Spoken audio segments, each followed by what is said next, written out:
موضوع ہمارا یہ تھا کہ تقسیم پاکستان کے بعد جو چشتی صوفی ہیں مشائخ ہیں، تو ویسے تو آپ سب جانتے ہی ہیں کہ تصوف یا صوفی کیا ہوتا ہے، یقیناً خوشگمانی ہے مجھے، لیکن مجھے آپ کو بتانا ہوگا تھوڑا سا کہ تصوف کیا ہوتا ہے۔ آگے چلتے ہیں جی، بالکل ٹھیک ہے، تقسیم ہند کے بعد جی، یعنی پاکستان بننے کے بعد، بالکل آپ نے ٹھیک غلطی پکڑی ہے، میں نے دیکھتے ساتھ ہی محسوس کر لیا، تو میں نے کہا کوئی غلطی نکالے۔ اچھا جی، تصوف کیا ہے یا یہ کیا ہے جس کو ہم صوفیزم یا مسٹسزم کہتے ہیں؟ یہ اگر میں بڑی ایک عاجز سی کوشش جو مجھے سمجھ کہ دیکھیں اللہ تعالیٰ نے انبیاء کرام کو تو اپنی خود چوز کیا، ٹھیک ہے، وہ چوزن بندے تھے، اور ان کو اگر انسان خود اپنی کوشش سے اللہ تعالیٰ کے قریب ہونے کرتا ہے تو وہ جو پاتھ اختیار کرتا ہے سالک کا، وہ صوفیزم ہے۔ ٹھیک ہے، ٹھیک ہے، اور خواتین میں سے ایک سر حقیقت تک پہنچنا اصل خواتین میں سے نہیں ہے، ویسے تو جنڈر ایکویلٹی ہے، لیکن آپ باہر سنا بولیں، سنا آپ یہ مجھے پتا ہوتا تو کیا ہی کرتی نہیں، اپنا ویو شیئر کریں۔ تصوف یا صوفیزم کیا ہوتا ہے؟ بہترین طریقے سے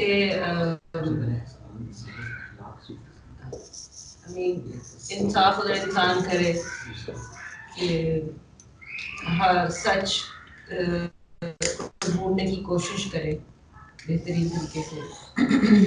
جی، ہم ماہرین کی رائے لیتے ہیں قبلہ،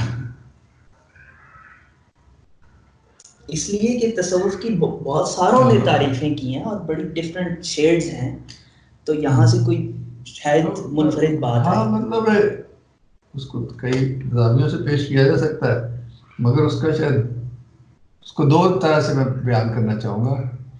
ایک ہے کہ خدا کا قرب حاصل کرنا، اور اس قرب کا جو شرط ہے وہ یہ ہے کہ انسان جو ہے وہ اپنے کمال کو پہنچے، اور اس کا ذریعہ تزکیہ ہے، کیونکہ انسان تو ہے ہی خدا کا آئینہ، وہ آئینہ جو ہے وہ گدلا ہو چکا ہے، اس کو صاف کرنے کا نام تصوف ہے۔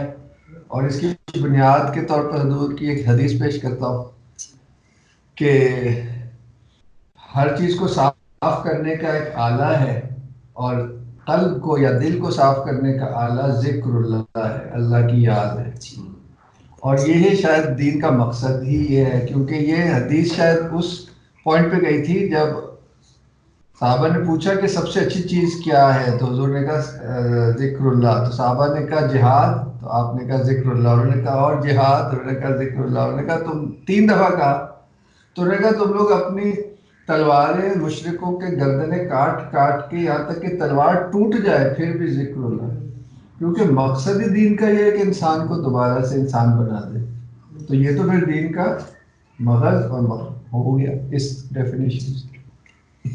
تو اور کوئی اس کے علاوہ، ویسے اب اس کے بعد ضرورت نہیں ہے، سارا کچھ ہو گیا، لیکن آپ بتائیے جی، آپ کے خیال میں تصوف کیا ہے؟ حدیث میں آپ آ رہے ہیں کافی عرصے سے جی، تو آپ کو تصوف کا پتہ ہونا چاہیے۔ تصوف اور روحانیت بڑی کامن ٹرمز ہیں جو ہم سنتے ہیں، ہاں بالکل ٹھیک ہے، اور انٹرچینجبل ٹرمز ہیں، ٹھیک ہے، اور روحانیت جو ہے اس کا تعلق روح کے علم سے، اور روح کے علم سے ریلیٹڈ جو بھی نالج گین ہوتی ہے اس کو ہم تصوف یا روحانیت میں کنسیڈر کرتے ہیں، اور جیسے جیسے علم کی مدارج یا علم گین کرتی جاتی ہے روح، وہ اتنی لطیف ہوتی جاتی ہے، اور جیسے جیسے وہ لطیف ہوتی جاتی ہے وہ مزید پرواز کرتی ہے۔ یہ پورا ایک سفر روحانیت اور تصوف۔ ماشاء اللہ، بہت خوب جی۔ اگر ہم اس کو ایز اے ٹرم لیں اصطلاح کے طور پہ تو احسان، تصوف، اخلاق اور مسٹیسزم یا صوفیزم اور حسن اعمال مختلف نام ہیں اور بہت سے نام ہیں اس کے۔ تصوف کا آغاز کہاں سے ہوا؟ اب یہ بڑی عجیب بات ہے کہ تصوف کی جو پریکٹیکل روایت ہمیں نظر آتی ہے، عملی روایت، وہ انحراف کی روایت ہے، یہ بغاوت ہے جس کو ہم تصوف کہتے ہیں۔ بغاوت کس سے ہے؟ بغاوت اللہ اور اس کے رسول سے نہیں ہے، بلکہ اللہ اور اس کے رسول کی طرف تو بھاگ کے جانا ہے۔ بغاوت ہے حکومت سے، سیاست سے اور اس دور کی طرز حکمرانی سے۔ تو میں نے مجھے یہ اندازہ تھا کہ آپ کو بہت کچھ پتا ہوگا کہ تصوف ہے کیا، تصوف لفظ کہاں سے آیا، اس کے متعلق بھی آپ کو پتا ہوگا، اس لیے میں نے اس کو تھوڑا سا پوچھا ہے۔ اب میں آپ کو اس کی عملی شکل کی طرف لے کے آیا۔ جب خلافت راشدہ چلی گئی اور اس کے بعد ملوکیت آئی، تو ملوکیت نے جہاں شاعر اسلامی کو تباہ و برباد کیا، وہیں انہوں نے دنیا کی حرص اور لالچ میں جو انر پیوریفیکیشن کا عمل تھا اسلام کا، تزکیہ نفس کا، اسے نہ صرف ترک کیا بلکہ اس کے مقابلے میں وہ بے راہ روی کی طرف جاتے گئے۔ یہ عمومی رجحان تھا، اور جہاں کہیں کوئی اس کی بات کرتا تھا کہ بھئی یہ آپ کیا دنیا کے پیچھے پڑ گئے، جیسے حضرت ابو ذر غفاری مدینہ کے بازاروں میں آ کے وہ لوگوں کو کہا کرتے تھے کہ تم یہ کیوں کر رہے ہو، اور اسی بات پہ انہیں پھر جلا وطن بھی کر دیا گیا اور جلا وطنی میں ہی ان کی وفات ہوئی۔ تو ایسے بہت سے لوگ تھے جو اس طرز حکمرانی کے خلاف اٹھے، وہی صوفیاء کا پہلا طبقہ ہے۔ آگے چلتے ہیں۔ پہلا طبقہ جو ہے اس کو ہم کہہ سکتے ہیں کہ یہ تقریباً 661 عیسوی سے 850 تک کا ہے۔ اس کے صوفی جو ہیں وہ اویس کرنی، حسن بصری، مالک دینار، محمد واسع، حبیب اجمی، فضیل بن ایاز، ابراہیم ادم، یہ جو کہتے ہیں نا ہم کہ سب سے ممتاز اور ابتدائی صوفی ہیں۔ ان کی خصوصیات کیا تھیں؟ وہی جو میں نے آپ کو بتائی، یہ انحراف کر گئے تھے، یہ آئسولیٹڈ لوگ تھے، اور ان کے ہاں جو سب سے زیادہ چیز آپ کو نظر آئے گی وہ خشیت الہی ہے، باقی ساری چیزوں سے ہٹ کے اللہ کا خوف۔ نفسیاتی ایک رد عمل ہے کہ جب آپ ایک مومن ہے وہ ایک گناہگار کو دیکھتا ہے کہ یہ بدعملی کر رہا ہے یا یہ گناہ کر رہا ہے، تو اس کا دل کانپ جاتا ہے، اور اس کے نفسیاتی رد عمل میں اس کے ہاں خوف الہی پیدا ہو جاتا ہے، وہ بہت زیادہ اللہ سے ڈرنے لگ جاتا ہے اور خدا سے رو رو کے معافیاں مانگتا ہے۔ جیسے جب کربلا کا ایونٹ ہوا ہے، آپ سب کو پتہ ہے، تو اس میں جو ظلم ہوا ہے، جو ناانصافی ہوئی ہے، اس پہ کہتے ہیں کہ نہ صرف عموم طبقہ عوام بلکہ جن اور آسمان اور وہ سارے واویلا کرتے تھے کہ یا اللہ یہ کیا ہو گیا ہے، یہ لوگوں نے اتنا ظلم کیسے کر دیا۔ تو یہ وہ نفسیاتی رد عمل ہوتا ہے۔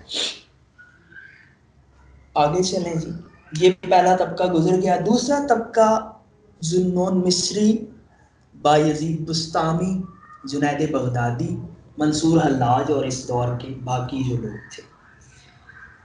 اچھا، ان کے ہاں کیا تھا؟ ان کے ہاں خشیت الہی سے ایک درجہ محبت الہی کا اضافہ ہے۔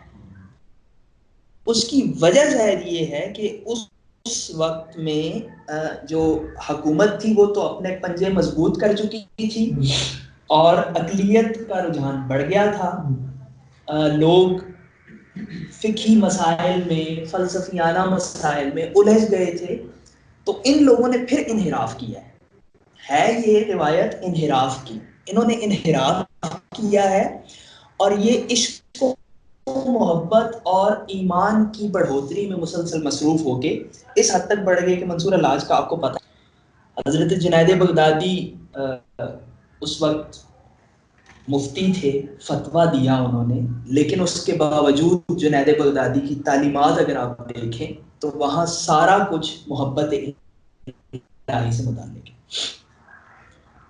باقی منصور حلاج کا اتنا اثر تھا کہ اس کے بعد ایک پورا اسکول آف تھاٹ پیدا ہوا ہے جو ان کی طرز عمل کو فالو کرتا ہے. یہ آگے چلیں. یہ تیسرا طبقہ ہے 10ویں صدی عیسوی. ابو سعید ابن العربی ہیں، ابو مخلد الخلدی ہیں، ابو نصر سراج ہیں. یہ کتاب اللم تصوف کی پہلی باقاعدہ کتاب انہوں نے لکھی تھی. ابو طالب مکی ہیں، قوت القلوب والے. ابو بکر ابو عبد الرحمن السلمی. تو یہاں سے باقاعدہ کچھ گروہ پیدا ہوئے اور اس کو پریکٹیکلی لوگوں نے کرنا شروع کر دیا کہ تزکیہ نفس کے لیے ایک نے کہا بھی طریقہ یہ ہے، دوسرے نے کہا نہیں یوں کرنا ہے، تیسرے نے کہا یوں. کتابیں بھی لکھی گئیں اور باقاعدہ مختلف ضابطے بھی بنائے گئے کہ اب انر پیوریفیکیشن کا عمل کیسے ہوگا. یہاں سے باقاعدہ تصوف ایک آپ یہ کہہ لیں کہ پیرالل مذہب یا پیرالل تحریک کے طور پہ کام کرنا شروع کرتا ہے. آگے چلیں جی. یہ ابن عربی وہی ابن عربی وہ اسپین والے نہیں وہ آگے آئے. یہ پہلے ہیں 200 سال یہ پہلے ہیں. اب یہ یہاں کے نامور صوفیوں میں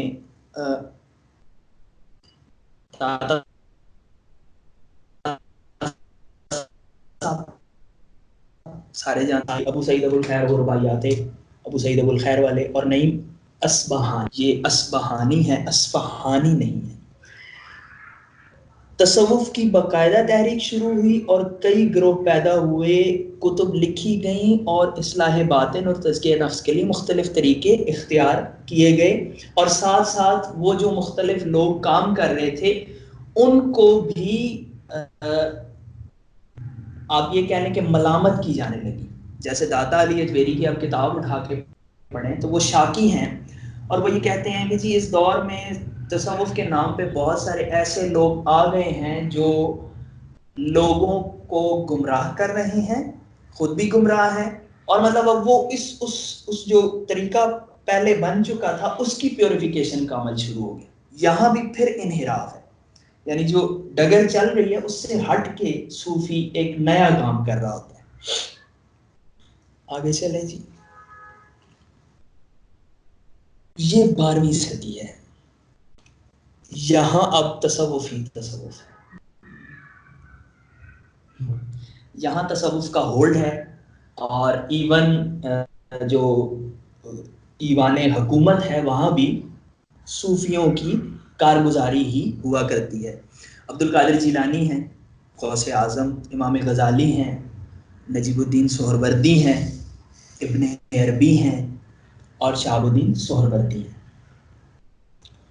آگے پیچھے ہیں لیکن یہ صدی وہی ہے. آگے چلیں جی. حکیم سنائی، نظامی، گنجوی، فرید الدین عطار اس دور کے صوفی شاعر ہیں. ان کو صوفی شاعر میں نے کیا ہے لیکن دراصل یہ صوفی بھی تھے. 13ویں صدی میں باقاعدہ سلاسل تصوف کا آغاز ہوتا ہے. اب یہاں پہ ہر ایک صوفی کی چونکہ اتنے بڑے بڑے لوگ آئے ہیں تو وہ اتنے نابغے تھے کہ ان کا باقاعدہ ایک طریقہ الگ ہو گیا دوسروں سے. اور انہوں نے خواجہ سہروردی ہیں، خواجہ سہروردی کا ایک اپنا طریقہ ہے، انہوں نے اپنی ایک چین شروع کی. چشتی سلسلے کو ترویج ملتی ہے. خواجہ معین الدین چشتی ویسے تو پہلے کا تھا لیکن خواجہ معین الدین چشتی اس دور میں اتنے طاقتور انسان ہیں کہ وہ پورا سلسلہ چشتیہ نیا الگ سے بن جاتا ہے. قادری خواجہ اپنا شیخ عبد القادر جیلانی سے قادری سلسلہ بڑھتا ہے آگے. باقی سلاسل بھی موجود ہیں لیکن یہ تینوں بہت بڑے اور رچ سلسلے ہیں اس لیے ان تینوں کا نام لکھا ہے. مولانا روم بھی اسی عرصے کے ہیں اور مولانا روم ایک بہت بڑا نابغہ ہے، شاید تا قیام قیامت، بلکہ شاید کہ یقیناً ابن عربی جیسا اور مولانا روم جیسا دوسرا تو نہیں آئے گا. عراقی ہیں، اوہدی یہ شاعر ہیں، بزرگ بھی ہیں جی بزرگ بھی ہیں. رومی تو باقاعدہ ایک سلسلہ ان کے بعد پھر شروع ہو گیا، مولوی اور رومی. اچھا، آئین اکبری میں ابو الفضل نے ہندوستان میں کچھ 14 صوفی سلسلے گنوائے ہیں. وہ 14 کے علاوہ بھی تھے، ان 14 میں سے کچھ کامیاب نہیں ہو سکے، لیکن میں نے ان میں یہ لکھ دی ہیں: جنیدی، سکتی، کرخی، توسی، سہروردی، ادہمی، چشتی اور تیفوری. یہ سارے ان مشائخ کے نام سے ہیں. اس کے علاوہ اور بھی بہت سارے، انہوں نے 14 تو انہوں نے لکھے ہیں نا، کچھ ان سے رہ گئے ہیں. جی آگے چلیں. چشتی سلسلہ، اب یہ ایک سلسلہ ہے باقاعدہ دیگر تصوف کے سلاسل کی طرح. اس کی کچھ اپنے امتیازات ہیں، کچھ خصوصیات ہیں. وہاں سے میں نے آپ کو بتایا کہ یہ انحراف کی روایت تھی، اس نے عام ڈگر سے ہٹ کے کام کیا ہے، اور انہوں نے لوگوں کی اصلاح اور پیوریفیکیشن کے لیے باقاعدہ کوشش کی ہے، جبکہ دیگر جو عوامل تھے وہ ان کو گمراہ کر رہے تھے. چیک کرتا ریکارڈ ہو رہی ہے. 2-3 دن پہلے کچھ مجھے یاد نہیں آ رہا کون بات کر رہا تھا کہ ہزاروں سلسلے کی بات ہو رہی تھی، 4000 یا کتنے سال. میں بات سن کے حیران ہوا، بہت سارے ہوں گے کہ اتنے زیادہ. مجھے معلوم تو تھا کہ کافی سارے، لیکن ہزاروں میں مجھے معلوم نہیں تھا کہ ہزاروں سلاسل. اب آپ دیکھیے، اگر اس چشتی سلسلے کو ہی لیں تو چشتی میں بھی آگے اتنی زیادہ سب ڈویژن ہو گئی ہیں کہ وہ فریدی الگ ہیں، صابری، قلندری، جمالی، تو پھر نظامیوں میں پھر سیالوی، پھر گولڑوی، تو وہ آگے بڑھتے گئے ہیں. لیکن ظاہر سلسلہ تو چشتی ہے. اس طرح بہت سارے ہو سکتے ہیں، شیخ کے نام سے منسوب ہو جاتے ہیں تو وہ لکھنا شروع کر دیتے ہیں. چشتی کا چشت سے کوئی چیز ہے؟ چشت علاقہ تھا، یہ افغانستان ہرات کے ایریا میں چشت. وہاں والے جو گدی نشین ہیں ہستونی تاثر ہیں، بہت بڑے صوفی اسکالر، بڑی چیز تھے. انتقال ہو گیا ان کے خلیفہ کی اولاد. سید تھے جی، وہ بڑے بڑے خوبصورت ہے. میں منہاج میں ان سے ایک دفعہ شاید ملاقات ہوئی. خوبصورت سلسلے. چشتی سلسلے کی داغ دیر ابو اسحاق شامی ہیں، انہوں نے ڈالی. ممشاد علی دینوری جو ہیں ان کے ہاں یہ آئے، اور اس کے بعد انہوں نے انہیں چشت بھیجا کچھ دن رکھ کے. اور یہ ایسے تھے کہ جب یہ چشت پہنچے تو سارے وہاں کے چشتی ہو گئے، وہ سارے صوفی ہو گئے، اور پھر وہاں سے ہی یہ سلسلہ چلا. بس جی آگے بس تھوڑا تھوڑا. چشتی سلسلہ جو ہے اس میں اگر اس کی چین کی ہم بات کریں تو علی ابن ابی طالب کرم اللہ وجہہ الکریم، ان کے بعد خواجہ حسن بصری، ابو الفضل عبد الواحد بن ایاز یہ ڈاکو تھے، خواجہ ابراہیم ادہم یہ بادشاہ تھے، سدید الدین حذیفہ المرعشی، خواجہ امین الدین ابی حبیرہ، ممشاد علی دینوری یہ ہیں جو خواجہ ابو اسحاق چشتی کے مرشد تھے. ان کے ہاں نا، ان کی خانقاہ میں یا ان کی ڈیرے پہ جب کوئی آتا، جی جی یہ کسی کو شجرا کہتے ہیں. جی یہی شجرا. اور دیٹ مینس کہ سر ایک سلائڈ آپ سے حضرت خواجہ حسن بصری نے حضرت علی کرم اللہ وجہہ کے ہاتھ میں بیعت کی. جی واہ، مجھے نہیں پتا تھا کہ فرینک انفارمیشن.